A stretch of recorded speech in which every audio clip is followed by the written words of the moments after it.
இங்க இருக்கிற 14,400 பேர்ல எனக்கு தேவை அந்த ஒரு கூலி, அந்த ஒத்த கூலி.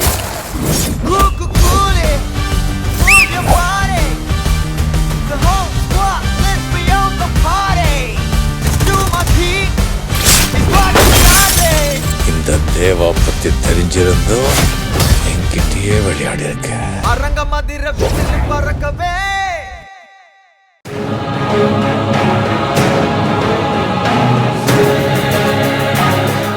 ஆஹா, நம்ம கெஸ் பண்ணது சரியா தான் இருக்கு. குத்து மதிப்பா தான் அடிச்சோம். அவ சீரியஸாவே அந்த முடிவுல தான் வந்திருக்கா போல இருக்கே.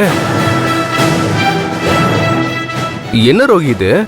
தாலி பார்த்தா தெரியல? அது தெரியுது. இதை ஏன் நீ கையில வச்சு சுத்திட்டு இருக்க?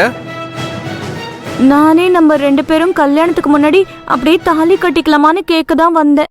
நீங்க இப்படி திட்டுறீங்க. ஆஹா, நம்ம சரியா தான் கெஸ் பண்ணிருக்கோம் போல இருக்கே. இதை இப்படியே மெயின்டைன் பண்ண வேண்டியதுதான். நீ எதுக்கு ரோகி அப்படி முடிவெடுக்கணும்? உனக்கு என்ன அப்படி அவசியம் இருக்கு? நம்ம கல்யாணத்தை ஜாம்னு நடத்துறதுக்கு உன் குடும்பமே வேலை பார்த்துட்டு இருக்காங்க. ஊரெல்லாம் பத்திரிக்கை அடிச்சு கொடுத்துருக்காங்க. நீ ஏன் ரோகி இப்படி ஒரு முடிவெடுக்கணும்? இந்த கதிர் வேற ஜெயிலுக்கு போயிட்டான்ல, அவன் எப்ப வருவான்னு வேற தெரியல. இந்த கலிவரதம் வேற ஏதாவது பிளான் பண்ணிக்கிட்டே இருக்கான். அதனால யாராவது இந்த கல்யாணத்துல ஏதாவது குழப்பிடுவாங்களோன்னு எனக்கு ரொம்ப பயமாவே இருக்கு மகேஷ். எந்த முட்டாள் குழப்ப முடியும்? யார் இது தடுக்க முடியும்? அதை தடுக்கிறதுக்கான ஒரே ரைட்ஸ் இருக்கால் நான் மட்டும்தான். நானே உன்னதான் கல்யாணம் பண்ணுவேன்னு ஒத்த காலம் நின்று இருக்கேன். அப்புறம் வேற யார் குழப்பவான்னு கேக்குறேன். சொல்லு, யார் குழப்பவா?